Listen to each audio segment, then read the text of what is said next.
အားလုံးပဲမင်္ဂလာပါအင်းမြင့် education မှာယနေ့သင်ကြားမယ့်သင်ကြားရေး lesson ကတော့ G8 သင်ယူအခန်း1ရဲ့ lesson-7 ပဲဖြစ်ပါတယ်ဆရာတို့ပု္ပ္ပစာနံပါတ်2ကိုဆက်လက်လေ့လာလိုက်ရအောင်ပါဆရာယနေ့ lesson မှာနံပါတ်ကကြီးနဲ့နံပါတ်ခခွေးကိုတွက်ပြပါမယ်ကျန်တဲ့ပု္ပ္ပစာတွေကိုဆရာနောက် lesson မှာတွက်ပြပေးသွားမှာပဲဖြစ်ပါတယ်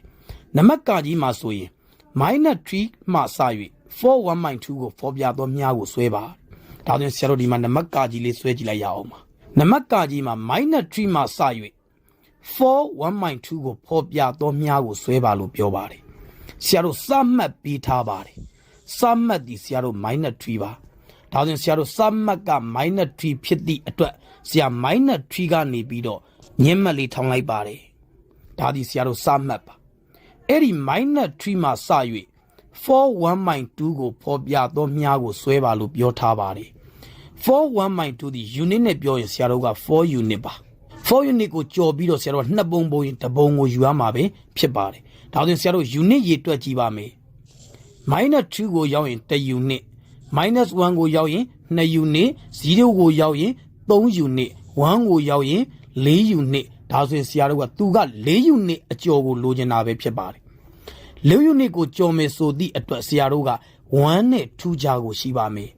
အပုံရေတွက်အားဖြင့်နှစ်ပုံပုံမှမယ်တပုံကိုယူပေးရမှာပဲဖြစ်ပါတယ်ဒါကြောင့်ဆရာ1နဲ့2ကြားကိုနှစ်ပုံပုံလိုက်ပါပြီဒီမှာတပုံဒီမှာတပုံအပုံရေတွက်နှစ်ပုံပါနှစ်ပုံပုံရင်ဆရာတို့ဒီတပုံကိုယူပေးရမှာပဲဖြစ်ပါတယ်စမှတ်ဒီ -3 ပါ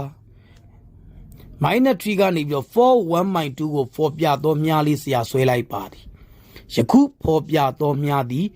4(1)(2) ကိုဖော်ပြတဲ့မြားပဲဖြစ်ပါတယ်ရှင်းလင်းချက်ကိုနားလည်လိမ့်မယ်လို့ထင်ပါတယ်ဒါဆိုရင်ဆရာတို့နံပါတ်ခခွေးကိုဆက်လက်လေ့လာလိုက်ရအောင်ပါနံပါတ်ခခွေးမှာ-2(1)(2) မှစ၍ 3 ကိုဖော်ပြသောမြားကိုဆွဲပါလို့ပြောပါတယ်ဆရာတို့စမှတ်ဒီ -2(1)(2) ပဲဖြစ်ပါတယ်-2 ကိုကြော်ပြီးတော့နှစ်ပုံပုံရင်တစ်ပုံကိုယူရမှာပဲဖြစ်ပါတယ်ဒါကြောင့်ဆရာတို့က-2 ကိုကြော်သည့်အတွက် -2 နဲ့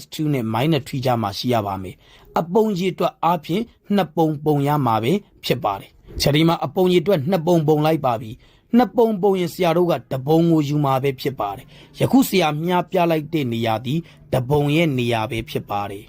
-2(1)(2) ကနေစပြီးတော့ဘယ်လောက် unit ဆွဲမလဲဆိုရင်ဆရာတို့က3 unit ဆွဲရမှာပဲဖြစ်ပါတယ်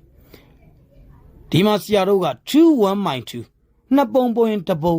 -2 ကိုရောက်ရင်ဆရာတို့ကတဝက်ပါ-2 ကနေ1ကိုရောက်ရင်1 unit ခွဲပါ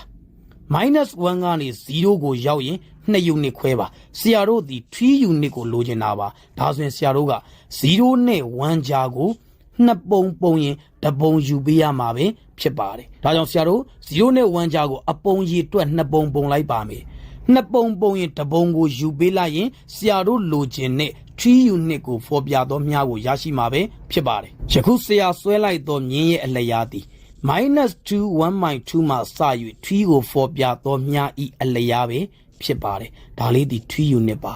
ရှင်းလင်းချက်ကိုနားလည်လိမ့်မယ်လို့ထင်ပါတယ်ဆရာလက်ကျန်ပု္ပ္ပစာတွေကိုနောက်လန်စင်တွေမှာအသီးသီးသင်ကြားပေးသွားမှာပဲဖြစ်ပါတယ်အားလုံးကိုကျေးဇူးတင်ပါတယ်ရှင်လန်းချမ်းမြေ့ကြပါစေဗျာ